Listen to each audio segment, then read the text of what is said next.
Thank you, Madam Chair. Thank you to each of the witnesses for being here. Thank you for your service helping keep this country safe. As we look back on the terror attack that played out in the Capitol on January 6th, it is apparent that far more should have been done to keep the Capitol safe and to stop the attack beforehand. There were multiple factors that led to that not being done and to there not being a sufficient law enforcement presence to prevent violent criminals from carrying out that terror attack. On January 5th, the day before the attack, DC Mayor Muriel Bowser sent out a tweet. That tweet read, "To be clear, the District of Columbia is not requesting other federal law enforcement personnel and discourages any additional deployment without immediate notification to and consultation with MPD if such plans are underway." And the tweet that she sent attached a letter that she sent to the Department of Justice and the Department of Defense. That letter, in turn, read as follows: "As the law enforcement agency charged with protecting residents and visitors throughout the District of Columbia, the Metropolitan Police Department is prepared for this week's First Amendment activities. MPD has coordinated with its federal partners, namely the U.S. Park Police, U.S. Capitol Police, and U.S. Secret Service, all of whom regularly have uniformed personnel protecting federal assets in the District of Columbia. This week, MPD has additional logistical support of unarmed members of the DC National Guard who will work at the direction of and in coordination with MPD. The District of Columbia government has not requested personnel from any other federal law enforcement agencies. To avoid confusion, we ask that any request for additional assistance be coordinated using the same process and procedures. We are mindful that in 2020, MPD was expected to perform the demanding tasks of policing large crowds while working around unidentifiable personnel deployed in the District of Columbia without proper coordination. Unidentifiable personnel, in many cases armed, cause confusion among residents and visitors and could become a national security threat, in no way for MPD and federal law enforcement to decipher armed groups.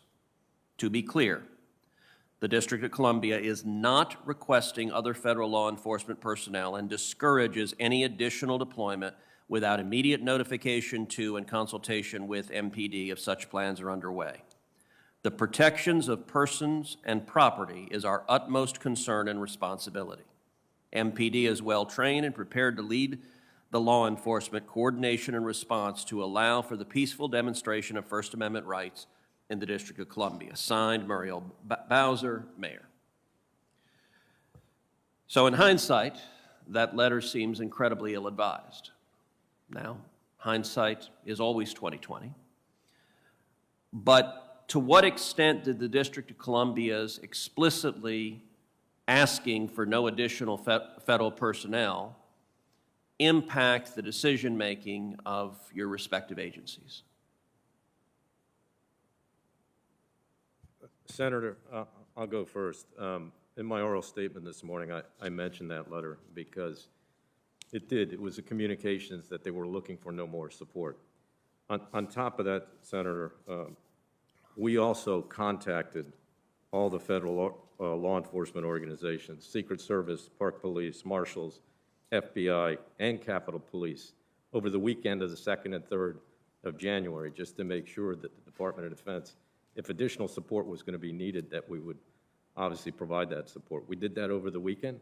Then we received that letter on the 5th, and based on that, it was clear that there was no additional support needed for our law enforcement partners or the city, the district, rather.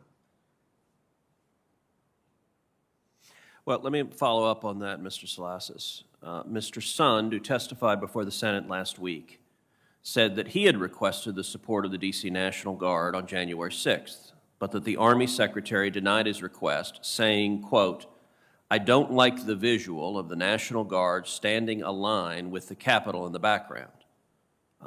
Is that accurate? Senator, I'm not aware of the Secretary of the Army talking to Chief Sund about the DC National Guard in the Capitol. It's been reported by others that there were other folks that made that contention to the DC, the Capitol Police, but I'm not aware of the Secretary of Army doing that. In fact, nobody in the chain of command disapproved the request on the 6th of January from the Capitol Police. Nobody disapproved that.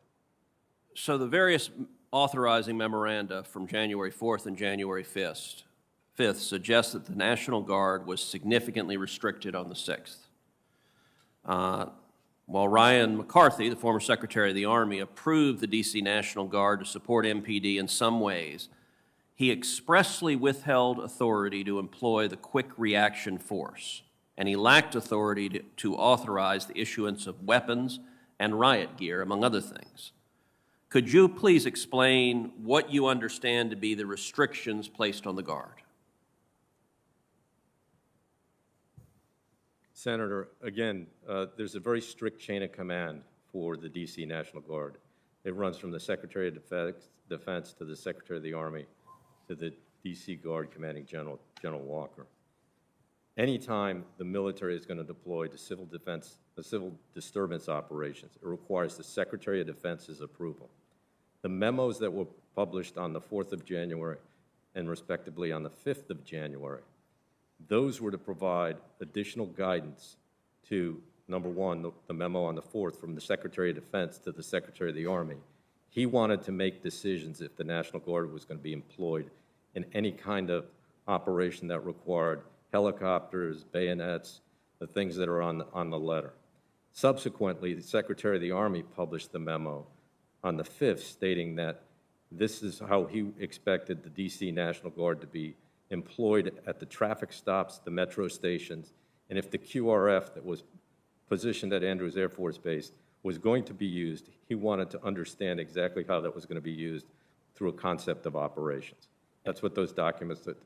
And General Walker, could you answer the same question, and in particular, whether you had the authority to employ a quick reaction force prior to the January 6th, and would that have potentially made a difference on January 6th if you had been able to do so?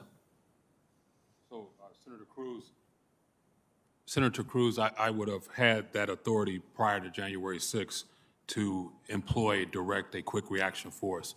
So the Secretary of Defense, his letter authorizes me to use the quick reaction force, and it says only as a last resort, where the Secretary of the Army, his direction to me withholds the authority to use the quick reaction force, and he will only authorize that and only after he has a concept of operations sent to him, a CONOP sent to him. So that was restriction that was unusual to me. I had never seen that before. And Madam Chair, I would ask unanimous consent that both the tweet and the letter from DC Mayor Muriel Bowser be entered into the record. Without objection, it will Thank be entered in the record.